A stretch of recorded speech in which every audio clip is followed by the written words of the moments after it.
Recent reports have suggested Prince Harry and his wife Meghan Markle are losing favor with Americans. The Duke and Duchess of Sussex were the targets of a recent South Park episode, during which the fictional Prince and Princess of Canada embark on a worldwide tour protesting for their privacy. According to some royal commentators, the parody reflects what Americans are starting to think of Harry and Meghan, and the couple must soon make an effort to regain public affection.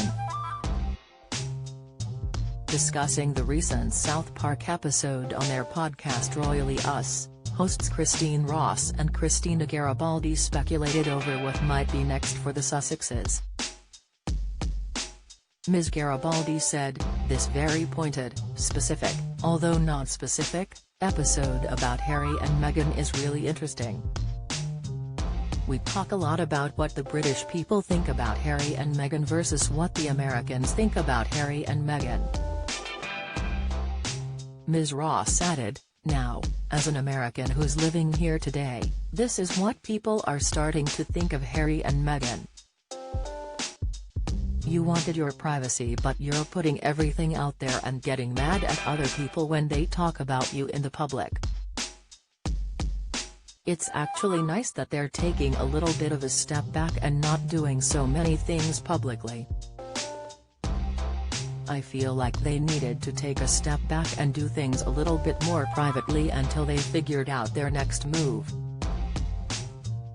5 ways the royal family have subtly hit back at Harry and Meghan's claims. The royal family has maintained a dignified silence in the wake of the Duke and Duchess of Sussex's most recent revelations. But keen-eyed royal watchers have noticed some subtle digs from the House of Windsor.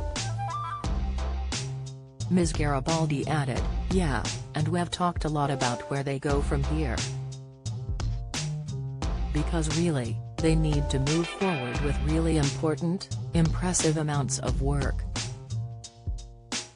Otherwise, all we're going to remember them for is their worldwide privacy tour." There were claims that the Duke and Duchess of Sussex were furious about the South Park episode and considering legal action, but a representative for the couple dismissed the report, describing it as baseless and boring. The episode, which is based around 2 characters who look almost identical to Meghan and Harry, sees the Princess of Canada, a sorority girl, actress, influencer, victim, and her husband, who has written a tell-all book about his family and the media called WOG, fly their private jet across the globe in a high-profile publicity blitz in a bid to stop people talking about them. In the days after, several reports suggested that Meghan was distinctly unhappy with the portrayal of her and her husband. The Spectator claimed the Duchess was upset and overwhelmed by the show and that she was annoyed by South Park but refuses to watch it all, though its source's identity was unclear.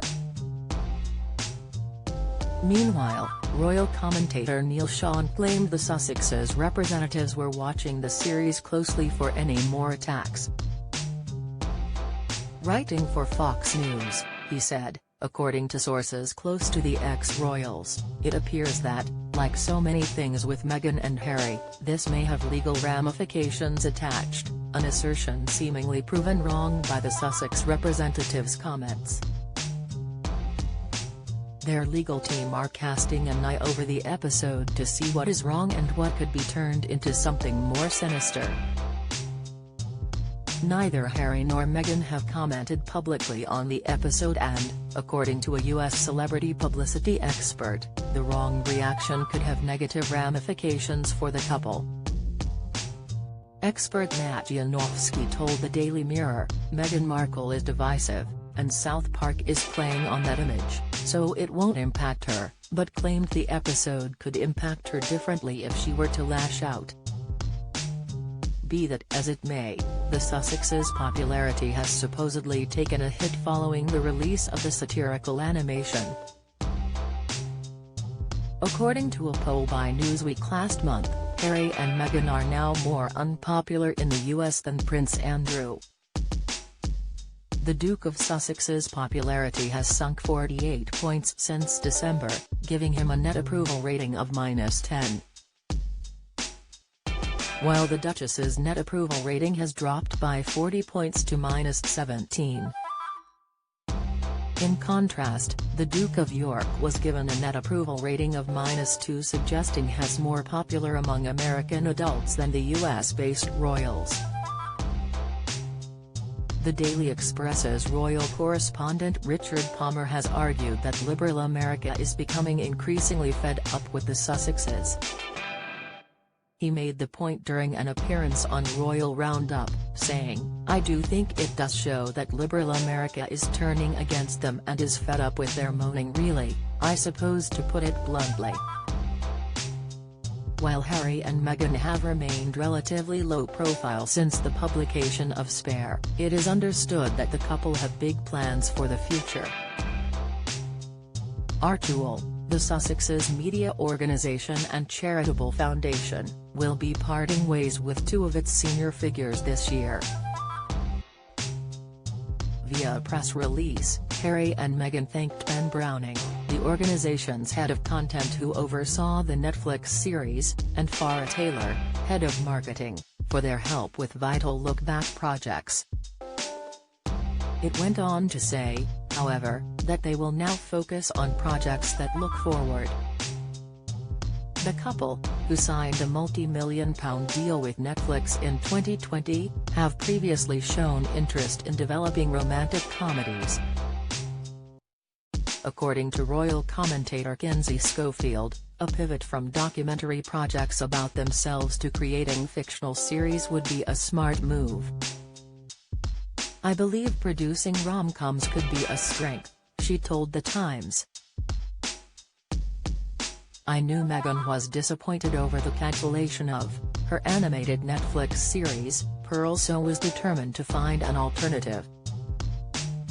Harry and Meghan likely looked at the analytics associated with successful Netflix projects and decided to focus in that direction. "Netflix has had wild success with To All the Boys I Loved Before and Bridgerton, so I think this is a no-brainer." Her comments came ahead of Harry and Meghan's return to the spotlight. While Harry appeared in a pre-recorded interview with Stephen Colbert on CBS, Meghan appeared in a promotional video for the coffee brand Clever Blends, a wellness coffee that the Duchess has invested in.